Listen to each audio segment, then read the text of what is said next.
अस्सलामुअलैकुम। समा पर आपको खुशामदीद कहेंगे। हम आपके लिए लेकर आए हैं यूएस इलेक्शन पर खुसूसी ट्रांसमिशन। इंतखाबात होने जा रहे हैं। दुनिया की सुपर पावर के सुपर मुकाबले का आगाज़ होने में चंद घंटे बाकी रह गए हैं। इब्तदाई तौर पर तो ये इंतखाब ट्रंप के हक में जाता दिखाई दे रहा था, ताहम जुलाई में सूरत हाल ने उस वक्त पलटा खाया जब सदर जो बाइडन ने इस दौड़ से दस्तबरदार हुए और नायब सदर कमिला हैरिस की हिमायत का ऐलान कर दिया। अब बड़ा सवाल यह है कि क्या इस इंतखाब का नतीजा डोनाल्ड ट्रंप को दूसरी बार सदर बनाएगा या फिर अमरीकी तारीख में पहली बार कोई खातून सदर बन पाएंगी। कमिला हैरिस की इंतखाबी मुहिम के आगाज़ के बाद अमरीकी सदारत की दौड़ सख्त हो गई है। अमरीकी सदारती इंतखाबात में इलेक्टोरल कॉलेज के निज़ाम का इस्तेमाल है, जिसमें हर रियासत को उसकी आबादी के तनासुब से वोट दिए जाते हैं। इन इलेक्टोरल वोटों की कुल तादाद 538 है और फतह के लिए किसी भी उम्मीदवार को 270 वोट हासिल लाजिम करना है। अमेरिका में 50 रियासतें हैं, लेकिन चूंकि इनमें से बेशतर हर मरतबा एक ही जमात को वोट देती रही हैं, सिर्फ चंद रियासतें ऐसी हैं जहां सदारती उम्मीदवारों की जानिब से अपसेट की उम्मीद की जा सकती है, यानी इन्हें बैटल स्टेट्स भी कहा जाता है। कांटे के मुकाबले इन्हीं रियासतों में मुतवक्के हैं। इन 7 रियासतों की अगर बात की जाए, इनमें पेंसिल्वेनिया, जॉर्जिया, शिमाली कैरोलिना, मिशिगन, एरिजोना, विस्कॉन्सिन और नेवाडा शामिल हैं। यहाँ सदारती इंतखाब में कांटे का मुकाबला मुतवक्के है। यहाँ से सामने आने वाले जायजे और पोल्स अब तक के जो नताइज दे रहे हैं वो मुसाबिकाना है। यही वजह है कि ये जानना अब तक मुश्किल है, तमाम तज्जियों के बावजूद, कि इन 7 रियासतों में कौन आगे है, किसे बरतरी हासिल है।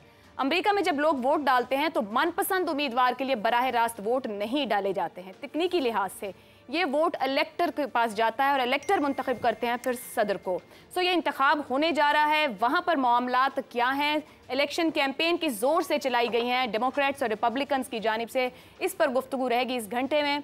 मेरे साथ यहाँ पर स्टूडियो में मौजूद हैं शहजाद चौधरी साहब और जैगम खान साहब। हम यहाँ बैठकर जानने की कोशिश करेंगे और आप तक मालूमात लाएंगे कि वहाँ अमेरिका में किस तरीके से इस इलेक्शन कैंपेन को रन किया गया है, वोटर को कैसे टैग किया गया है और क्या कुछ बताया गया है और किस बात से डराया गया है।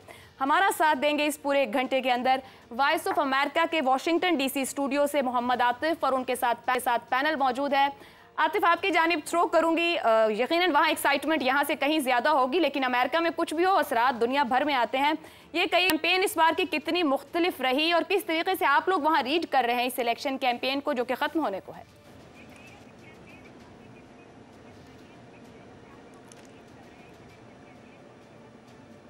जी, आपने दुरुस्त कहा। अमेरिका की सियासत का पूरी दुनिया पर असर होता है और जैसे आपने कहा कि कैंपेन ख़त्म होने को है, तो यहाँ पहले मैं कि कैंपेन का कोई जैसे बाकी मुल्कों में होता है कि एक डेडलाइन होती है कि उसके बाद कैंपेनिंग नहीं की जा सकती, अमेरिका में ऐसी कोई डेडलाइन नहीं होती। दोनों कैंडिडेट्स आज भी मीडिया पर अपीयर हो सकते हैं, प्रेस कॉन्फ्रेंसेस कर सकते हैं, अपनी इलेक्शन कैंपेन जारी रख सकते हैं। जैसे आपने कहा कि यहाँ पर क्या कुछ हो रहा है, तो हम इसी से बातचीत का आगाज़ करते हैं आयशा तंजीम के साथ, जो कि हमारे साथ स्टूडियो में मौजूद हैं, और उनसे पूछते हैं कि क्यों इस इलेक्शन को आयशा इतनी टाइट रेस कहा जा रहा है और ये स्विंग स्टेट्स में इस वक्त जो सूरत हाल है, क्या वजह है कि एक हिस्टोरिक इलेक्शन कहा जा रहा है? जी आतिफ, बहुत शुक्रिया। देखिए, जैसा कि आयशा ने पहले ही बता दिया कि स्विंग स्टेट्स पर इन इलेक्शन के नताइज मबनी हैं। मैं अगर आपको ये अंदाज़ा दूं कि कितनी टाइट है कि पेंसिल्वेनिया, उसके 19 इलेक्टोर्स वोट्स हैं। पिछले इलेक्शन में पेंसिल्वेनिया 80,000 वोट लेके सदर बाइडन जीते थे, लेकिन 6 लाख से ज़्यादा वोट कास्ट किए गए थे, तो 80,000 उसका एक बहुत कम हिस्सा है।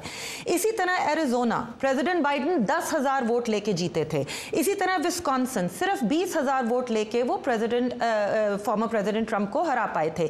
इसका मतलब ये है कि ये जो स्विंग स्टेट्स हैं, इसमें एक एक वोट की अहमियत है और इस वक्त कोई 4-5 ग्रुप्स ऐसे हैं जिस पे दोनों साइड्स बहुत तवज्जो दे रही हैं। मिसाल के तौर पे कमला हैरिस के हक में जो ग्रुप्स ज़्यादा निकल रहे हैं, उसमें ख़वातीन बहुत ज़्यादा, और उसकी वजह 2 इश्यूज़ हैं।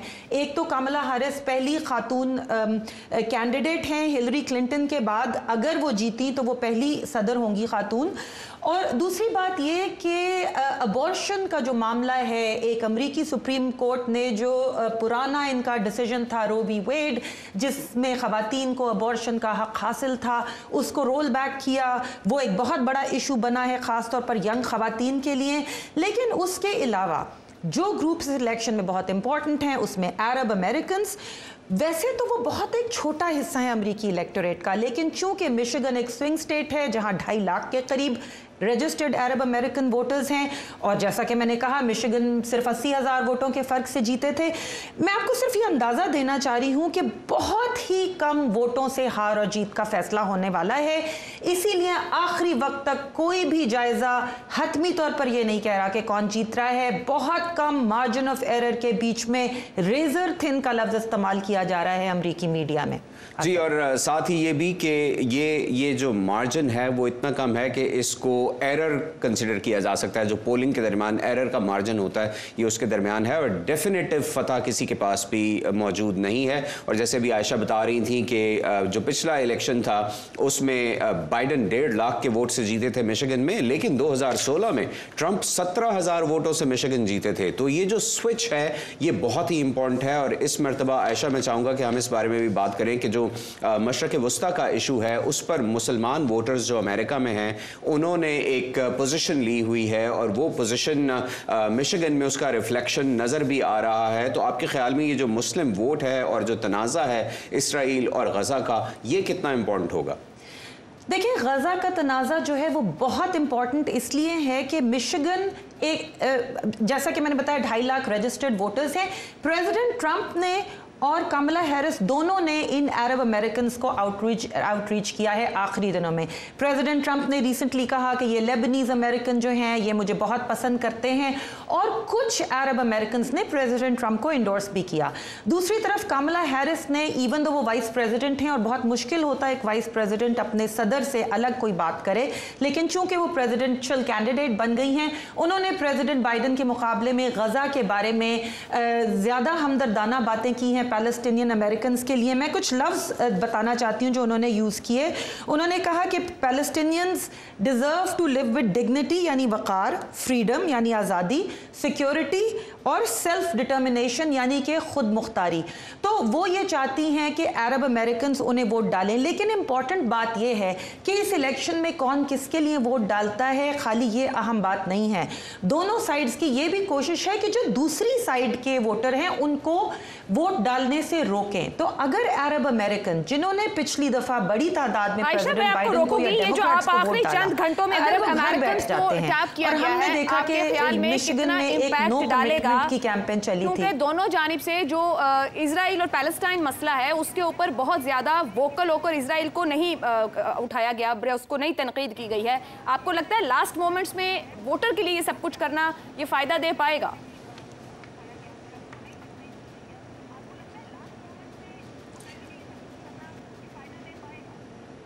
जी, इस वक्त चूंकि एक एक वोट अहम है और इसीलिए हमने देखा कि अपनी आखिरी जो मिशिगन की आखिरी दिनों में भी कमला हैरिस और ट्रंप दोनों की कैंपेन्स ने मिशिगन में अरब अमेरिकन को रीच आउट किया, और कमला हैरिस ने भी उनको ये कहने की कोशिश की कि मैं ये वॉर ख़त्म करवाऊंगी। प्रेसिडेंट ट्रंप ने भी कहने की कोशिश की कि मैं वॉर ख़त्म करवाऊंगी। और इस वक्त अरब अमेरिकन जो हैं उनमें से कुछ ने प्रेसिडेंट ट्रंप को सपोर्ट किया है, लेकिन ज़्यादातर का अभी तक वोट डेमोक्रेट्स की हक में है। ज़्यादा अहम बात यह होगी कि वो अरब अमेरिकन जो घर बैठने को तैयार हैं, क्या कमला हैरिस उनको बाहर निकाल पाई हैं या नहीं। हमने दोनों तरफ के हमारे रिपोर्टर्स ने दोनों तरफ की वो स्टेटमेंट्स रिपोर्ट की हैं। बहुत करीब मुकाबला है, एक एक वोट इंपॉर्टेंट है, तो कुछ कहा नहीं जा सकता। आयशा, हमारे कॉरेस्पॉन्डेंट असद हसन इस वक्त व्हाइट हाउस में मौजूद हैं। हम चाहेंगे कि अब हम उनके पास जाएं और उनसे जो कैंपेनिंग है उसके बारे में बात करें, और ये भी बात करें कि ताज़ा तरीन सर्वेस क्या कह रहे हैं। असद हसन, क्या आप मुझे सुन पा रहे हैं?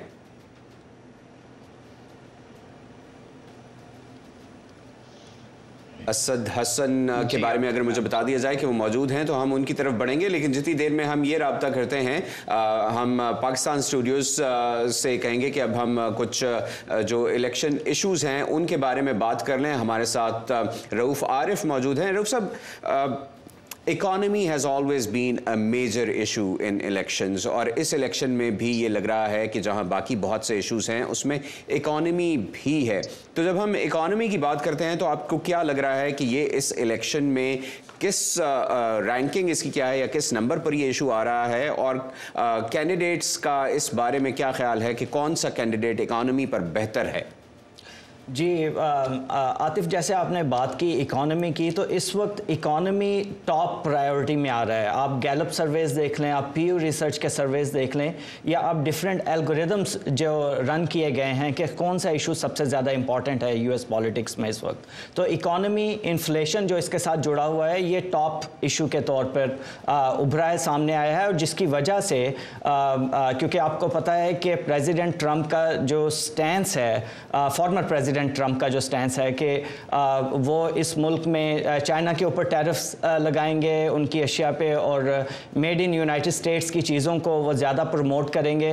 और इमिग्रेंट्स के ख़िलाफ़ भी जो उनका नैरेटिव, जो सख्त नैरेटिव है, वो इसीलिए है कि वो लोकल अमेरिकन्स को ज़्यादा जॉब्स की तरफ वादा कर रहे हैं। दूसरी तरफ आप कामला हारिस का देखें तो उन्हें देखा जाए तो उन्हें थोड़ा वक्त इसकी प्रिपरेशन के लिए मिला, क्योंकि वो लास्ट मिनट की कैंडिडेट हैं। उसके बावजूद उन्होंने इस हीट को अंडरस्टैंड करते हुए कि इकोनॉमी सबसे आपसे दोबारा भी इंपॉर्टेंट है। जानेंगे। असद हसन हमारे साथ व्हाइट हाउस से मौजूद हैं, जान लेते हैं कि वहां पर क्या हालात हैं।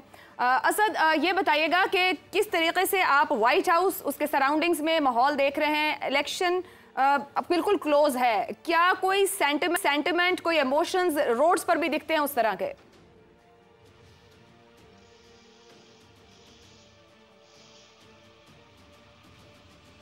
अगर आप इसका मवाजना पाकिस्तान की तरह से देखना चाहते हैं तो ऐसा कुछ नज़र नहीं आता है। और ये ज़रूर है कि व्हाइट हाउस के इर्द गिर्द जो है वो सिक्योरिटी बाड़ लगा दी गई है तकरीबन 8 फीट की, और इसको सिक्योर कर दिया गया है, कॉर्डन ऑफ है। ये एरिया ऑफ कोर्स प्रेस जा सकता है, जिनकी पहले अप्रूवल है वो व्हाइट हाउस के अंदर से जाकर रिपोर्ट कर सकते हैं। लेकिन पब्लिक के लिए जो एरियाज पहले खुले होते थे और वो काफ़ी उसकी करीब तरीन जो बाड़ है वहाँ तक पहुँच सकते थे, अब वहाँ तक एक्सेस नहीं है। ये इवन पार्क का जो एरिया है वो सारा जो है वो आधा उसको भी कवर कर लिया गया है। सो तकरीबन तमाम अतराफ से वहाँ पे आप ये कह सकते हैं कि वो जो लोहे की बाड़ है वो लगा दी गई है 8 फीट तक की। बाकी जो है वो लोग जरूर आ रहे हैं। मेरी कल भी यहाँ पे मैं आया था, मैंने बात की थी इंडियन अमेरिकन से भी, मैंने बात की पाकिस्तानी अमेरिकन से भी। इलेक्शन पे आकर सिक्योरिटी इतनी हाई अप की जाती है, या ये जो गुज़िश्ता बार इलेक्शन के बाद मामलात बने हैं, ये उसको देखते हुए पहले ही सिक्योरिटी को हाई किया गया इतना?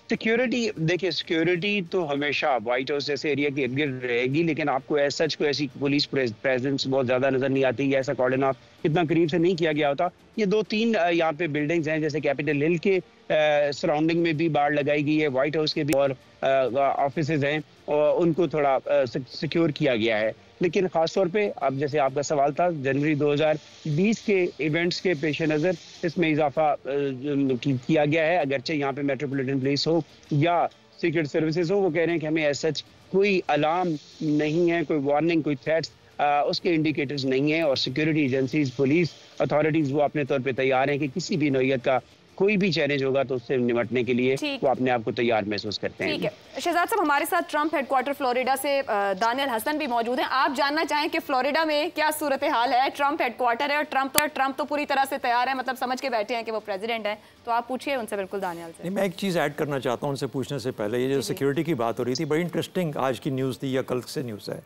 कि ऑरेगन और वाशिंगटन में बैलेट बॉक्सेस जहाँ पर के जो वक्त से पहले बैलेटिंग की जाती है, वोटिंग की जाती है, उनको जला दिया गया। इसी तरीके से पेंसिल्वेनिया के अंदर कहीं पे बैलेट बॉक्सेस पड़े जाकर खुले पड़े थे या जला दिए गए थे और उसकी रिपोर्ट्स आई। तो मेरे ख्याल में इन कम से कम ये ऑरेगन और वाशिंगटन की हद तक तो नेशनल गार्ड्स को कॉल कर लिया गया है कि इस किस्म के मामलात ज़्यादा हो सकते हैं, ख़ास तौर पर उस दिन जिस दिन के वोटिंग और बैलेटिंग हो रही होगी। तो ये सेंसिटिविटी इस दफ़ा बहुत ज़्यादा है। सेंसिटिविटी की बात भी हो रही है। मैं दानियल आपकी जानिब आऊं तो ट्रंप हेडक्वार्टर है फ्लोरिडा, वहां पर क्या सेफ एंड साउंड महसूस किया जा रहा है कि कोई प्रॉब्लम नहीं है, ये रेड स्टेट ही रहेगी, कहीं और जोर लगाया जाए या यहाँ भी कोई जोर लगाना पड़ रहा है? जी बिल्कुल, मैं मौजूद हूँ पाम बीच कन्वेंशन सेंटर में। आप मेरे बैकग्राउंड पे देख सकते हैं, यहाँ पे फिलहाल तो भी खामोशी है, मगर सिक्योरिटी जो है वो नाफिज होना शुरू। पे हमने देखा कि इमरजेंसी मैनेजमेंट सिस्टम वाले पहुँच गए हैं, बैरिकेड्स लगाए जा रहे हैं कन्वेंशन सेंटर के बाहर। मंगल के रोज़ 12 बजे यहाँ पर ट्रंप के सपोर्टर्स पहुँचना शुरू हो जाएंगे और कहा यह जा रहा है कि ट्रंप मंगल की रात को शायद इस हेडक्वार्टर्स में आकर अपने वोटर से खिताब करें। अभी आपने जिक्र किया कि बिल्कुल कुछ सियासी पंडित्स, मीडिया एनालिसिस और सर्वे के मुताबिक रिपब्लिकन्स को यहाँ पर बढ़तरी हासिल है। इतवार के रोज जब अर्ली वोटिंग का यहाँ पे इख्तिताम हुआ तब 55 से 60% जो वोटर्स हैं, रजिस्टर्ड वोटर्स हैं फ्लोरिडा में ने उन्होंने अपना वोट जो है डाल दिया था। तकरीबन 1,40,00,000 वोटर्स हैं। क्योंकि जैसे हम अभी आतिफ और आयशा जिक्र कर रहे थे कि पाकिस्तान की तरह यहाँ पर कैंपेनिंग इजाजत है कि नहीं, इसी तरह फ्लोरिडा में जो वोटर्स टर्न आउट है वो पाकिस्तान से काफ़ी मुख्तलिफ है। पिछले इलेक्शंस में 2020 के इलेक्शंस में 77% रजिस्टर्ड वोटर्स बाहर निकले, उन्होंने वोट डाला। इस दफ़ा उम्मीद ये की जा रही है कि 80% से ज़ायद रजिस्टर्ड वोटर्स जो हैं वो अपना वोट कास्ट करेंगे। तो आप अपना अंदाज़ा लगा सकते हैं कि अभी भी गुंजाइश है 30% वोटर्स को बाहर निकलने में मंगल के रोज़।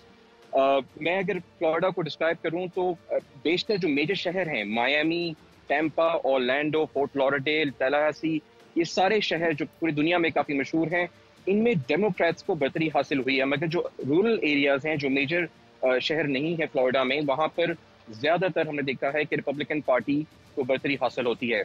एक और आपको एग्जांपल दूंगा कि क्योंकि रिपब्लिकन जो पॉलिटिशियंस हैं, जो सियासतदान हैं, उन्होंने अपने कैंपेनिंग के दौरान अपने सपोर्टर्स को ये हिदायत दी कि वो अर्ली वोटिंग में हिस्सा लें, ताकि चाहे मेल इन बैलेट हो या आखिरी दिन पर उनको वोट डालने का इंतजार ना करना पड़े, जिसकी वजह से जब जो रजिस्टर्ड वोटर्स ने अपना वोट इस वक्त डाला है उसमें उनकी तादाद ज्यादा है। मगर फ्लोरिडा रेड स्टेट होने के बावजूद मैं आपको एग्जांपल एक और देता हूँ कि मायमी में 3,20,000 रजिस्टर्ड वोटर्स जो हैं उन्होंने वोट किया है रिपब्लिकन्स को। डेमोक्रेट्स की जो नंबर्स हैं वो 2,90,000 हैं।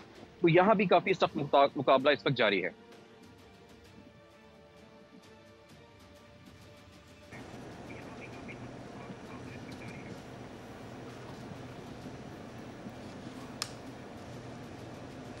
अच्छा दानियाल, ये बताइए कि सदर ट्रंप पर इस कैंपेन के दौरान 2 असैसिनेशन अटैम्प्ट्स हुई हैं, तो सदर ट्रंप के हेडक्वार्टर के बाहर सिक्योरिटी के क्या मेजर्स हैं? क्या वैसी ही सिक्योरिटी है जैसी हमेशा नजर आती है या कुछ खास इंतजाम किए गए हैं? आतिफ, अगर आपको याद हो कि ट्रंप हेडक्वार्टर्स जो है ये ट्रंप के रिहाइश गाह से तकरीबन 2 से 3 किलोमीटर के फासले पर है, और ये तकरीबन 3 से 4 किलोमीटर उस गोल्फ कोर्स के पास ये कन्वेंशन सेंटर है जहाँ पर ट्रंप पर एक शूटर को गिरफ्तार किया गया था अपने कुछ हफ्ते कबल। तो उसी को मद्देनजर रखते हुए सिक्योरिटी यहाँ पर हाई अलर्ट है। कल क्योंकि यहाँ पर कन्वेंशन सेंटर में वोटर्स भी मौजूद होंगे हज़ारों की तादाद से, तो इस एरिया को कॉर्डन ऑफ भी कर दिया जाएगा। सिक्योरिटी के भारी नफरी इस वक्त यहाँ पर पहुँचना शुरू हो गई है। हमने आपको कुछ विजुअल भेजे हैं जिसमें जो इमरजेंसी मैनेजमेंट सिस्टम है उन्होंने पार्किंग लॉट्स ब्लॉक कर दिए हैं, और कल 12 बजे जब यहाँ पर आगाज़ होगा तो काफ़ी ज़्यादा सिक्योरिटी अहकामात जो हैं उसको प्रोसीजर्स को अपनाया जाएगा। आतिफ, ठीक है। आतिफ, मैं यहाँ से अपने स्टूडियो की तरफ आऊँगी। अगर हम देखें तो क्या आपको मुख्तलिफ लगता है ट्रंप जो है वो तीसरी बार सदारती इंतखाब के लिए जा रहे हैं, कमेला पहली बार जा रही हैं, डिबेट्स का अहम किरदार रहता है, एजेंडा मंशूर जिस तरह इन्होंने रखा, किसने बेहतर तौर पर आवाम को आपको लगता है अटैक किया? मेरे ख्याल में कामिला की बड़ी कामयाबी है कि एक ऐसी सिचुएशन जो बिल्कुल डेमोक्रेट्स के हाथ से निकल चुकी थी, उनके जो प्रेसिडेंट हैं वो इलेक्शन में जा चुके थे, इलेक्शन की कैंपेन शुरू कर चुके थे, लेकिन फिर उनको वापस आना पड़ा और उसको आके कामिला ने संभाला। तो कामिला ने उसको इतना बड़ा मुकाबला बना दिया कि इस वक्त जो है बहुत मुश्किल है ये कहना, जो मार्जिन है वो इतना कम है कि जैसे बताया हमारे कोलीग्स ने कि जो गलती का अमकान होता है, जिसको हम सर्वे में कहते हैं मार्जिन ऑफ एरर, इस वक्त जो फ़र्क है उस गलती के अमकान से भी कम है, जिसका मतलब है ये सर्वे आपको कुछ भी नहीं बता रहे। मतलब आप ये कह रहे हैं कि शायद नतीजा भी कबूल या नाकाबिल जी कबूल बन बिल्कुल। जाए। और मामला ये है फिर जैसे आयशा ने, VOA वाली आयशा तंजीम ने, उन्होंने बताया कि देखिए 2020 में सिर्फ 3 स्टेट्स यानी जॉर्जिया, अरिजोना और विस्कॉन्सिन, उसके चंद हज़ार वोटर्स ने यह फैसला किया कि कौन बनेगा दुनिया का ताकतवर तरीन आदमी। लेकिन सर्वेस के हवाले से आयशा एक आपको दिलचस्प बात मैं बताना चाहता हूँ। एक तरफ तो सर्वे हैं, लेकिन गुज़श्ता बहुत से इलेक्शन से जब भी अमेरिकी इलेक्शन होता है तो एक नाम बहुत गूंजता है, बहुत बहस की जाती है उसकी प्रेडिक्शन पर और उससे बहुत पूछा जाता है, और वो है प्रोफेसर एलन लिकमैन। एलन लिकमैन जो है वो हिस्टोरियन है। उन्होंने 13 कीज़ बनाई हैं, यानी 13 सवालात हैं जो परफॉर्मेंस के इंडिकेटर हैं। अगर उसमें अक्सरियत का जवाब हाँ में हो तो इसका मतलब है कि जीत जो होगी वो हुकूमत करने वाली पार्टी की होगी। तो गुज़श्ता 10 इलेक्शन में से 9 के वो ठीक प्रेडिक्शंस कर चुके हैं। अगरचे एक के बारे में भी कहते हैं कि उसमें भी मेरा ठीक था, अल गोर जीत चुका था लेकिन उसको अदलिया ने उसको हरा दिया। तो ये 10/10 है। और प्रोफेसर लिकमैन जो हैं क्या कहते हैं इस बार, ये बता दें हाँ, ये बहुत दिलचस्प बात है। लिकमैन कहते हैं कि ट्रंप इस इलेक्शन को नहीं जीत सकेंगे, कामिला इसको जीतेंगे, और इस एक महीने के दरमियान में उसका इसरार है कि इलेक्शन जो है वो जीतेंगे। मैं शहजाद साहब के पास ये बात लाती हूँ। शहजाद साहब, पहला मुकाबला ट्रंप का हिलरी से हुआ था, वो हिलरी को हरा गए थे, अब उनका कमिला से है, ये कैसा मुकाबला कर पाएंगे? और फिर इस प्रेडिक्शन के मुताबिक देखिए, एक तो जो ट्रंप और हिलरी का जो मुकाबला था, मेरी नज़र में ट्रंप एक नॉवेल्टी थे उस वक्त, और एक नॉवेल्टी के तौर पर हिलरी एक नॉन क्वांटिटी थी, वो सब दुनिया जानती थी, वो फॉरेन सेक्रेटरी रह चुकी थी और वगैरह वगैरह, और उनका अपना एक रिकॉर्ड था। तो मेरा ख्याल है कि उस लिहाज से एक नॉवेल्टी को एक नया मौका, नया चांस देने की एक पॉसिबिलिटी थी जो कि सामने आई। लेकिन जो कुछ 4 साल उन्होंने जो किया, उसके अंदर बहुत सारे उनके शायद बहुत फैंस भी बन गए होंगे, लेकिन बहुत सारे लोगों ने उनके ऊपर तनकीद भी की, उनके स्टाइल ऑफ गवर्नेंस के ऊपर। तो मेरा ख्याल है एक तो ये फ़र्क है जो कि इस मर्तबा नहीं है। दूसरी बात ये है कि मैं समझता हूँ कि गो कि हम बहुत ज़्यादा इसको और हाइप भी है और कॉन्सिक्वेंशल भी कह रहे हैं, मेरी नज़र में दोनों ही रिलक्टेंट वॉरियर्स हैं इस दफ़ा, और रिलक्टेंट वॉरियर्स इस तरह से हैं, स्टैंड बाय हैं दोनों। यानी जब रिपब्लिकन पार्टी के अंदर मेरे ख्याल में कोई और चेहरा पिछले 4 साल में 8 साल में नहीं नज़र आया, तो they had to fall back on Trump. और ट्रंप ने जब बाइडन की कमजोरियां देखी हैं उसके टेन्योर की, तो उसने कहा कि ये तो एक और मौका आ गया मुझे रिडीम करने के लिए, अपना मौका अपना जताने के लिए कि मैं वाकई 2020 जीत गया था, देखो मैं इस बार फिर जीत गया हूँ। इधर से Kamala Harris was just the vice president, और वो बाइडन जब कमज़ोर हुआ तो इस्टेब्लिशमेंट की जो सपोर्ट है वो कैमला को आ गई। तो अब आप सवाल पूछिए कि शायद जहाँ एस्टेब्लिशमेंट की सपोर्ट हो तो वहाँ क्या होगा? वहाँ पे क्या होता है? वहाँ पे क्या होता है? इसलिए एस्टेब्लिशमेंट की जो सपोर्ट जहाँ होती है वहाँ पर, मगर ये डू एंड डाई बन गया वहाँ दोनों के लिए। वो सिर्फ इसलिए मैंने कहा रिलक्टेंट वॉरियर्स एक्सेप्ट कर जाएंगे या हमारे इंतखाबात के नतीजे, क्योंकि इस तरह की बातें भी इस बार वहाँ से हो रही हैं। ट्रंप तो कभी भी एक्सेप्ट नहीं करते, ट्रंप तो कभी एक्सेप्ट नहीं करते।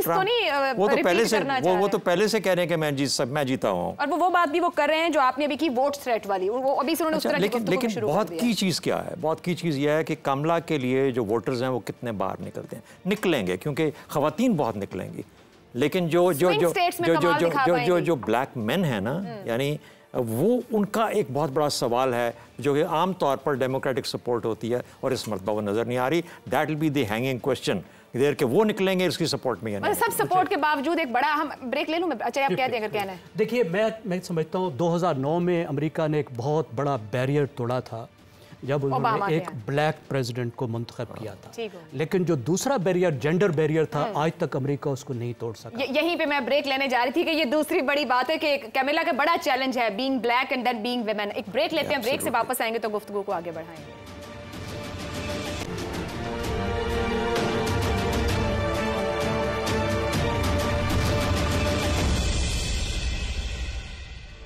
यूएस इलेक्शन खुसूसी ट्रांसमिशन में समा पर आपको एक बार फिर खुशामदीद कहेंगे। लाहौर स्टूडियो में मेरे साथ जैगम खान साहिब और शहजाद चौधरी साहिब हैं। वाशिंगटन डीसी में VOA के स्टूडियो से हमारे साथ मोहम्मद आतिफ और हमारे साथ आयशा तंजीम रऊफ आरिफ मौजूद हैं। आयशा, मैं एक बात आपसे यहाँ जानना चाह रही थी, इन दोनों सदारती उम्मीदवारों के होते ट्रंप की जीत की सूरत में क्या नस्ली, लिसानी, मजहबी बुनियादों पर मजीद पोलराइजेशन एक्सपेक्टेड है? कैमला के आने से क्या एक्सपेक्ट कर रहा है अमरीकी मुआशरा?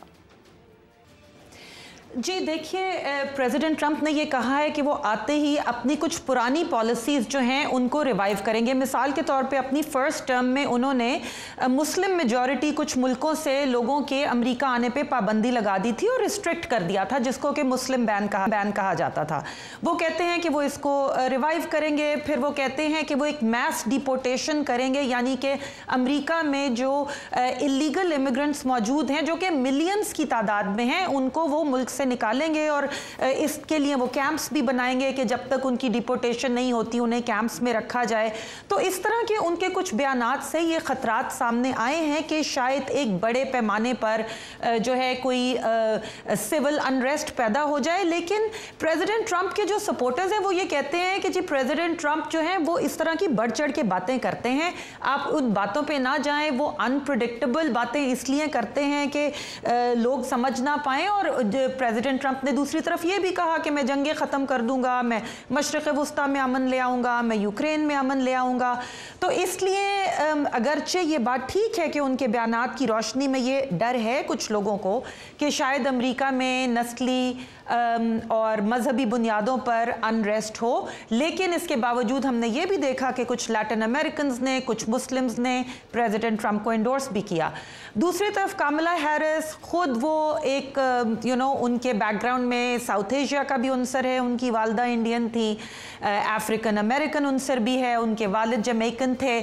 उन्होंने ज़्यादा कंसिलिएटरी बातें भी की हैं, उन्होंने गज़ा के फ़लस्तीनियों के लिए भी ज़्यादा कंसिलिएटरी बातें की हैं प्रेसिडेंट बाइडन के मुकाबले में, लेबनान के लिए भी ज़्यादा कंसिलिएटरी बातें की हैं। लेकिन दूसरी तरफ जो यहाँ के ब्लैक अमेरिकन हैं और लाटिनो अमेरिकन हैं जो प्रेसिडेंट ट्रंप को एंडोर्स कर रहे हैं, वो ये कहते हैं कि जी बातें तो बड़ी अच्छी बात है, लेकिन डेमोक्रेटिक पार्टी अब तक हमारे वोट को फॉर ग्रांटेड लेती रही है और उनका ख्याल है कि हम उन्हें सिर्फ इसलिए वोट डाल देंगे कि उन्होंने एक ब्लैक अमेरिकन को खड़ा कर दिया है, हमारे जो मसाइल हैं उनको वो हल नहीं कर रहे और हमारी हालत बेहतर नहीं हो रही, हमारी फाइनेंशियल सिचुएशन नहीं बेहतर हो रही है, इकोनॉमी हमारा भी बहुत बड़ा मसला है, हम घर के खर्चे पूरे नहीं कर सकते, हम ग्रोसरी के लिए जाते हैं तो अंडे, दूध, गैस की कीमतें ज़्यादा हैं। तो इसीलिए हमने देखा है कि प्रेसिडेंट बाइडन के मुकाबले में कमला हैरिस को मुश्किल दरपेश आई है ब्लैक अमेरिकन के वोट हासिल करने के लिए और ये उनके लिए एक बहुत बड़ा मसला है। इसी तरह अरब अमेरिकन के वोट जिस तरह के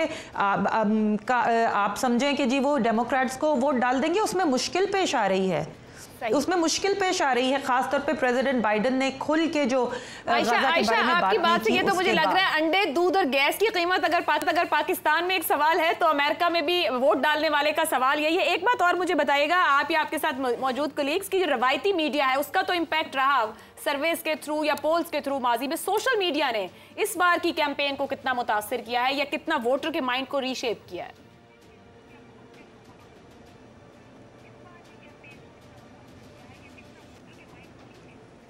जी, जहाँ तक रवायती मीडिया का जिक्र है तो अमेरिका में एक बड़ा इंटरेस्टिंग फिनोमेना है। इसको आप 2-3 हिस्सों में डिवाइड करके देखें। अगर सीनियर सिटीज़न पॉपुलेशन या जो मैच्योर पॉपुलेशन वोटर्स हैं वो अभी भी रवायती मीडिया, ट्रेडिशनल मीडिया की तरफ जाते हैं, लेकिन अगर आप यूथ पॉपुलेशन को देखें जो जेन जी है, वो इस वक्त 41 मिलियन वोटर्स हैं जो फर्स्ट टाइम वोट करने के लिए इस प्रोसेस का हिस्सा बनने जा रहे हैं। अब उनका रिवायती मीडिया का असर उनके ऊपर इतना नहीं है। वो टिकटॉक, इंस्टाग्राम, स्नैपचैट, वो इन मीडिया को जो नॉन ट्रेडिशनल मीडिया या सोशल मीडिया के नाम से जाने जाते हैं, वो उनसे अपनी गाइडलाइन ले रहे हैं, उनसे वो अपने वोटिंग के बिहेवियर्स को डिटरमिन कर रहे हैं।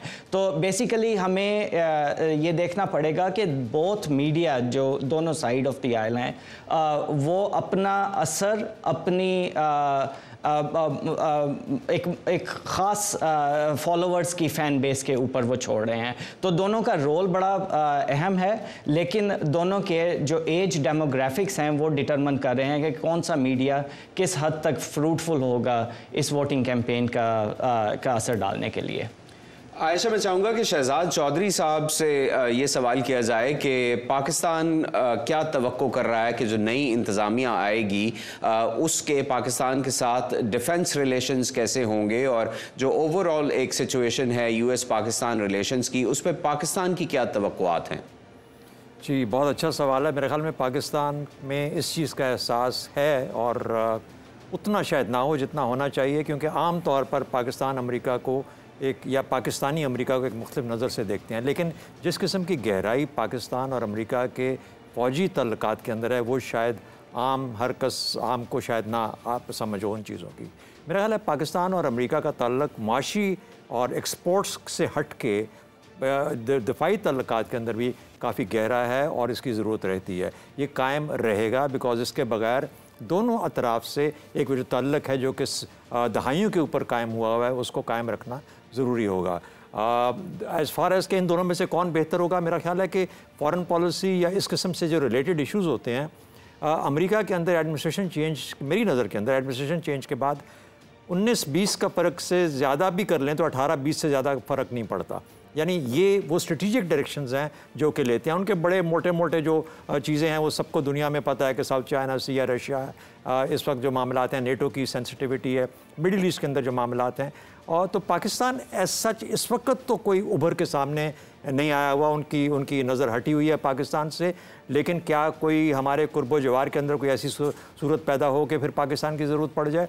उस सूरत में सेंट्रल कमांड जो उनकी है, जो कि ये सीरिया को पूरे को देखती है, उसका ताल्लुक़ पाकिस्तानी अफवाज के साथ और पाकिस्तान के साथ बहुत ही ज़्यादा, जैसे कहते हैं, वाइब्रेंट रहता है, ताल्लुक़ कायम रहता है, विजिट्स चलती रहती हैं। और बहुत मुश्किलात के अंदर, बहुत सूरतों में जब पाकिस्तान और अमेरिका के दरमियान में कभी कोई मुश्किल आ भी जाए तो ये फ़ौजी तल्लुकात होते हैं जो उसको सुधारते हैं और सीधी राह पे फिर ले आते हैं। तो मेरा ख्याल है कि इतना हाइप्ड अप ना भी हो, लेकिन ज़रूरी बहुत है और इसको कायम मेरे ख्याल में रखा जाएगा दोनों तरफ से। अच्छा, जैगम साहब से हम एक बात पूछना चाहूँगी। जैगम साहब, बहुत सी चीज़ें इलेक्शन की हम बात कर रहे हैं, वोट थ्रेट की बात वहाँ ट्रंप कर रहे हैं, या अंडो दूध और गैस की बात उधर से कर दी गई है कि वो ये भी देख रहे हैं। अमरीकी इंतखाब में सरमाए का इस्तेमाल बहुत ज़्यादा हमें नज़र आ रहा है, कॉरपोरेट सेक्टर की जानिब से बहुत कुछ डाला जा रहा है। क्या वाजे हो रहा है कि वहाँ भी डेमोक्रेसी के अंदर ये उसकी कमज़ोरी है निज़ाम की, इस सब के ऊपर निज़ाम खड़ा हो रहा है? मेरे ख्याल अमेरिकन सिस्टम में जो सरमाया है वो हमेशा से एक अहम जुज़ रहा है, और शायद डेमोक्रेसी पर नज़र रखने वाले उसको समझते हैं कि अमेरिकन सिस्टम की वीकनेस भी रहा है। अगर उसको कंपेयर करें हम यूरोपियंस के साथ, हमारे यहाँ तो मामला ही दूसरा है। हम भी पैसों हम सरमाए की देखिए, थर्ड वर्ल्ड में तो है ही सरमाया बहुत ही ज़्यादा अहम होता है। लेकिन जो इस्टेब्लिश्ड डेमोक्रेसीज़ हैं वहाँ पे ख़ास तौर पे यूरोपियन डेमोक्रेसीज़, उस पर सरमाया इतना अहम नहीं होता। पार्टीज़ खुद इतनी मजबूत होती हैं कि उसकी जो लीडरशिप है वो मिडिल क्लास से भी काफ़ी उभरती रहती है। यहाँ पे भी, खैर अमेरिका में भी ऐसे लोग तो सामने आते हैं जो बहुत अमीर नहीं होते, लेकिन ओवरऑल अगर आप देखें तो सरमाए का बहुत ज़्यादा रोल होता है। इसलिए अमेरिकन पॉलिटिक्स में, पॉलिसी मेकिंग में जो कॉरपोरेट सेक्टर है वो भी बहुत बड़ा वेट कैरी करता है। ठीक हो गया। हमारे साथ असद मौजूद हैं व्हाइट हाउस से, और दानियाल भी हैं ट्रंप हेडक्वार्टर फ्लोरिडा से। एक बार दोबारा उनसे बात करते हैं। असद, ये कहिएगा कि इस बार इलेक्शन के बाद क्या दिखाई दे रहा है कि जो शिकस्त की सूरत हाल नजर आ रही थी, थोड़ा सा ऐड कर दूं कि अमेरिका में आप देखें कि बराक ओबामा। जी आयशा, हम सुन रहे हैं आपको, आप एग्जांपल्स दे रही। अमरीकी सियासत में सरमाया बहुत बढ़ गया है, लेकिन ये कि आप देखें कि कमला हैरिस खुद एक बहुत मिडिल क्लास बैकग्राउंड से हैं, सदर बराक ओबामा एक बहुत मिडिल क्लास बैकग्राउंड से थे, प्रेसिडेंट क्लिंटन एक मिडिल क्लास बैकग्राउंड से थे। तो अमरीकी सियासत में अगरचे सरमाया बहुत अहम है, ख़ासतौर पे कॉरपोरेट और लॉबीज़ और सुपर पैक्स, लेकिन इसके बावजूद मिडिल क्लास और इवन लोअर मिडिल क्लास से, जैसे जेडी वैंस हैं, वो कहते हैं कि वो उन्होंने गुर्बत में अपना बचपन गुजारा, तो लोअर मिडिल क्लास और मिडिल क्लास से भी लोग उभरते रहते हैं। उसकी वजह यह है कि पाकिस्तान में तो लोग अपना सरमाया लगाते हैं, यहाँ पे पार्टीज का सरमाया लगता है, कॉरपोरेशन सुपर पैक्स के जरिए सरमाया लगाती हैं। तो बहुत अहम है सरमाया, लेकिन फिर भी मौके मौजूद हैं middle class, lower middle class लोगों के उभरने, इंडिविजुअल्स के लिए। एक और चीज मैं ऐड करता जाऊं कि जो सरमाया है वो कैंडिडेट के पास नहीं जा रहा होता, जितनी भी फंडिंग आती है वो पार्टी के पास जाती है, और पार्टी चेयर ये डिसाइड आगे से करते हैं कि उनको इस सरमाए का कैसे और कहां इस्तेमाल करना है। वो प्रेसिडेंशियल रेस में भी इस्तेमाल होता है, वो कांग्रेस की रेस में भी इस्तेमाल होता है, और वो सेनेट की रेस में भी इस्तेमाल होता है। तो मैं सिर्फ ये कहना चाहूँगा कि कॉर्पोरेट बैकिंग बहुत अहम होती है, ये नहीं है कि बाद में पार्टियों और कैंडिडेट्स को उन कॉर्पोरेट्स का फिर ख्याल करना पड़ता है। ठीक है, रऊफ कुछ कह रहे थे शायद।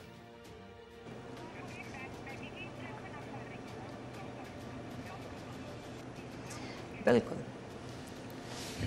जी, तो मैं यही बात कर रहा था कि यहाँ पे जो ट्रांसपेरेंसी का एलिमेंट है वो उस सारे सरमाए को और उनकी जैसे उनकी इम्प्लीमेंटेशन को वो बड़ा लीगलाइज करता है।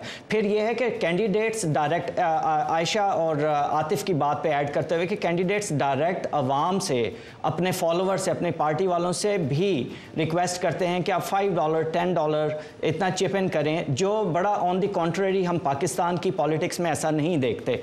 तो ये एक बड़ा एक इनकरेज डिस्करेजिंग साइन नज़र आता है कि यहाँ की पॉलिटिक्स में जब सरमाया इन्वॉल्व होता है तो लोग अपनी आइडियोलॉजी के लिए, लोग अपने विनिंग कैंडिडेट के लिए उनको बाहर निकल कर सपोर्ट करते हैं, in addition to corporation and other super PACs as well. ठीक हो गया जी। असद ये कहिएगा कि क्या नजर आ रहा है कि वोट किधर जाता दिखता है? अगर आप जितना ग्राउंड पर गए हैं, निकले हैं, पता कर सके हैं, लोगों से बात की है, वजन कहां वोटर ज्यादा डाल रहा है?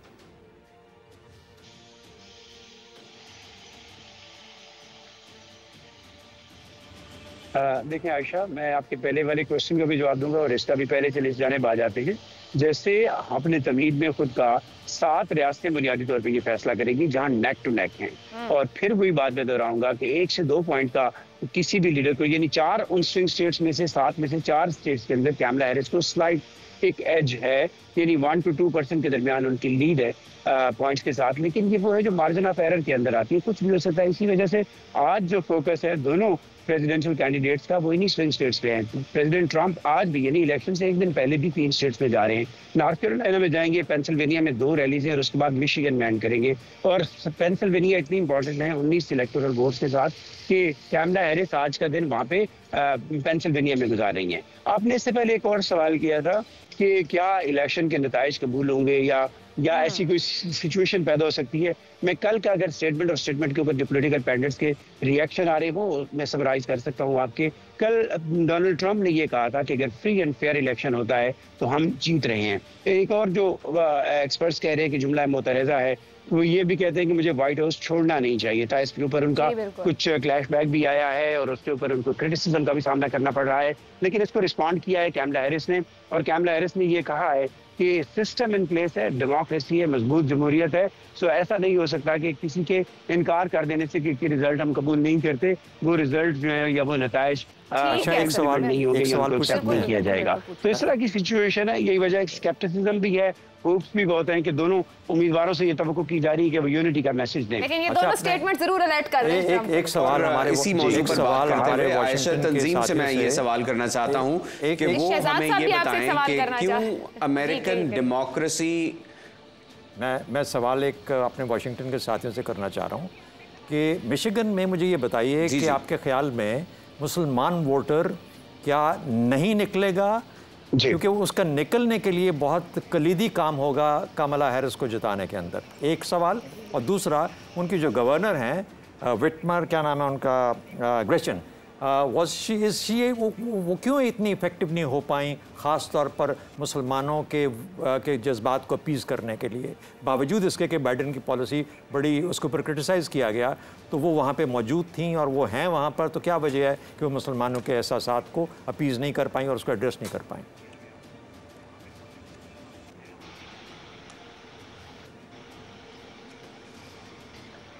Ayesha, if you could respond. जी थैंक यू। पहली बात तो ये कि इस पे कमला हैरिस ने बहुत काम किया है, प्रेसिडेंट ट्रंप की टीम ने भी बहुत काम किया है, तो उनमें से किनका काम ज़्यादा रंग लाएगा मैं कुछ कह नहीं सकती। दूसरी बात कि ग्रेचन विटमर क्यों कामयाब नहीं हो पाई। देखिए, अमेरिका में प्रेसिडेंट बाइडेन को भी कमला हैरिस को भी एक बहुत थिन लाइन जिसको कहते हैं वो करना था। एक तरफ अमेरिका में इजराइल की सपोर्ट बहुत ज़्यादा है और दूसरी तरफ ये मुसलमान वोट हैं जो एक स्विंग स्टेट में फैसला कुन किरदार अदा कर सकते हैं। अगर वो बहुत ज़्यादा एक तरफ जाती तो दूसरी साइड के वोट नुकसान में चले जाते, और अगर दूसरी तरफ जाती तो एक तरफ के वोट नुकसान में चले जाते। इसीलिए आप देखें कि कमला हैरिस जब भी बयान करती हैं वो ये कहती हैं कि एक तरफ मैं इजराइल के राइट टू सेल्फ डिफेंस का वो करती हूँ और हॉस्टेजेस को छुड़वाऊंगी, दूसरी तरफ मैं फ़लस्तीनियों के लिए हक़ खुद इरादियत और ख़ुद मुख्तारी और क्या कहते हैं इज़्ज़त नफ्स के साथ जीने के हक़ का एतराफ़ करती हूँ और मैं गज़ा में जंग ख़त्म करवाऊंगी। एक बहुत थिन लाइन है जिसको कि वो बैलेंस करने की कोशिश कर रही हैं, और उसी थिन लाइन पे मिशिगन के इलेक्शन का इन्हिसार है। ठीक है जी, मैं दानियाल से इंस्टीट्यूट का एक हालिया सर्वे आया है जो ये कह रहा है कि रियासत मिशिगन में मुस्लिम वोटर्स इस मरतबा बहुत ज्यादा इंथुजियास्टिक नहीं हैं, तो क्या वो बाहर निकलेंगे वोट डालने के लिए अपने कैंडिडेट को या नहीं, ये तो हमें इलेक्शन के दिन ही पता चलेगा। लेकिन आयशा, मैं चाहूंगा कि आप हमें सिर्फ 2-3 मिनट और दीजिए जिसमें हम अमेरिकन डेमोक्रेसी पर बात करें, क्योंकि इस पर बहुत सारे सवाल किए गए हैं। क्यों अमेरिकन डेमोक्रेसी एक मिसाल है, क्यों अमेरिकन इलेक्शन एक मिसाल है दुनिया के लिए? क्या वो स्टेप्स हैं जो ये यकीनी बनाते हैं कि इंतखाबात साफ और शफाफ हों? रऊफ, अगर आप रिस्पॉन्ड कर सकें। जी, बेसिकली अमेरिकन डेमोक्रेसी एक बड़ी एक देखें 248 साल से बड़ी सक्सेसफुली चलने वाली डेमोक्रेसी है, जिसके आप देखें जिसका इन्हसार शफाफियत पर, अकाउंटेबिलिटी पर है। और दूसरा जो हमारा कॉन्स्टिट्यूशन है यूनाइटेड स्टेट्स का, इसकी सबसे ज़्यादा जो पावरफुल चीज़ आतिफ मैं आपसे वो ज़रूर डिस्कस करना चाहूँगा, वो सेपरेशन ऑफ पावर है, जिसमें एग्जेक्टिव ब्रांच जिसका सदर अमेरिका के सदर उसको लीड करते हैं, जुडिशरी ब्रांच जिसमें 9 सुप्रीम कोर्ट के जजेस हैं, और फिर कांग्रेस की जिसको हम पार्लिमानी या इसको ब्रांच जिसमें आप कह लें हाउस ऑफ रिप्रेजेंटेटिव्स है और सेनेट है, एक कानून साजी करती है, एक कानून की इम्प्लीमेंटेशन करती है और एक ब्रांच कानून की तशरीह करती है।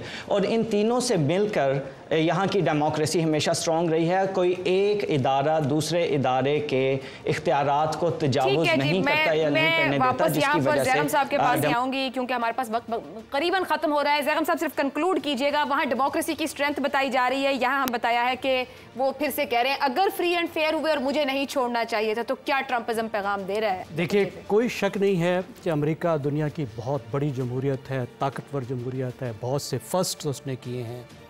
जमहूरियत के एक लिहाज से माँ भी उसको कह सकते हैं, ट्राइकाटमी ऑफ पावर, सब कुछ। लेकिन ख़ुद अमेरिका के मुफक्किर इस बात पे मुत्तफ़िक हैं, पॉपुलिज्म से अमेरिका की डेमोक्रेसी को जो आज ख़तरा है वो शायद तारीख में भी कभी नहीं था। ये भी पहली बार वहीं हो रहा होगा, जो बहुत से फर्स्ट है, तो ये पॉपुलिज्म जो खतरा लेकर आ रहा है, पॉपुलिज्म बहुत खतरा लेके आ रहा है। और आइडेंटिटी और पॉपुलिज्म ये चीज़ जो है ये उसको रिप्रेजेंट करता है ट्रंप। और दूसरी तरफ से कमला क्या कर रही है? इंक्लूसिविटी को, यानी ये जो वेस्ट कोस्ट और ईस्ट कोस्ट जिसका डाइवर्सिटी है वहाँ पे, उसको रिप्रेजेंट करती है।